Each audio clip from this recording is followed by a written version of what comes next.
Okay, I have a early 90s Mexican Strat, and this switch is giving me trouble, but it's sealed. So I'm gonna figure out how to clean this out and see if it works. First thing I'm gonna do is take these two screws out and get it loose. So I took those two screws out and I had to pull off the cap. Now I'm gonna take those two screws out, there and there, try and take it apart. Because this thing is sealed. You can't really spray it out. So I took those two little tiny screws out and it came apart. Now we've got inside of here, it's got that little dude right there that comes off, and that's the contacts. So those contacts right there, get those cleaned up, get that all cleaned up, and maybe even bend those up a little bit so that they touch. Because when I do that switch, that thing is going like that in there, and it's got to touch all those contacts. So I very lightly bent those 8 contact points up just a little bit, so they're sticking up a little bit higher, so they'll make better contact here. I put contact cleaner on them on all 8 points, put a little contact cleaner in there and cleaned it up. As you can see, it looks a little cleaner now. The only negative is there was some of that white grease in there that I don't have to replace it with, so it might be a little sticky now. We'll see. I'm gonna put it back together and see how it does. Okay, I put it in, and when you put it in, you gotta make sure that these plastic corners are over the top of the metal. Okay, now we'll test it out. Turn the volume up, put the pickup selector switch all the way forward. Nothing. That works, perfect. Put it in the 4th position. Nothing. Good. Middle position. Nothing. Good. Nothing. Good.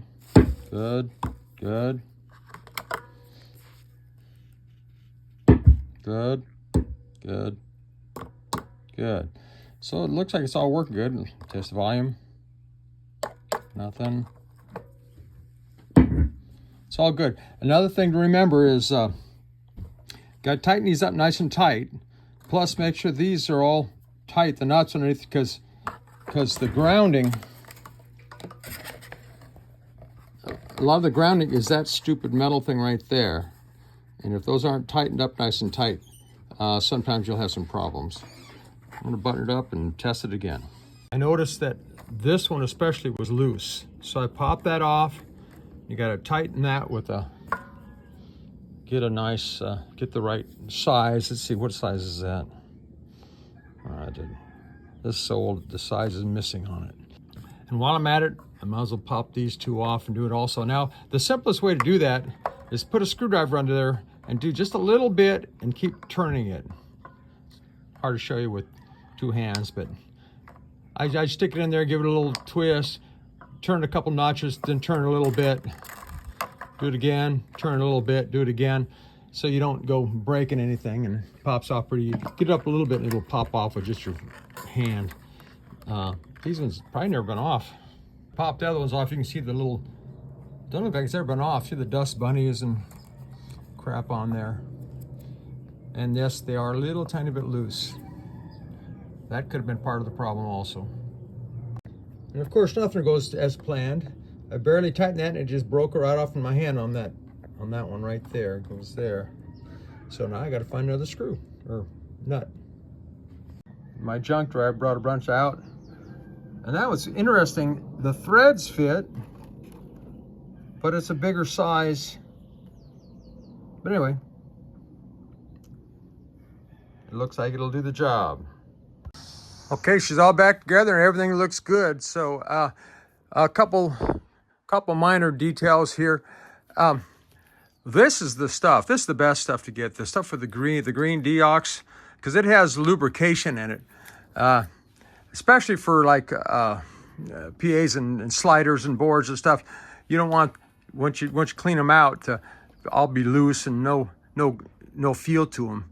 So if you use this stuff with the lubrication, they'll retain a little bit of the feel to them. So it's all good.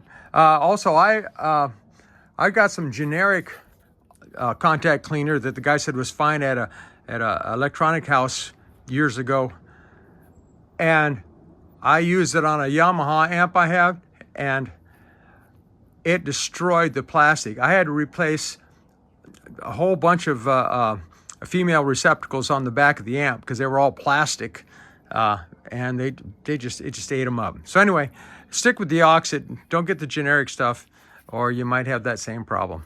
Anyway, happy fixings on your own guitars.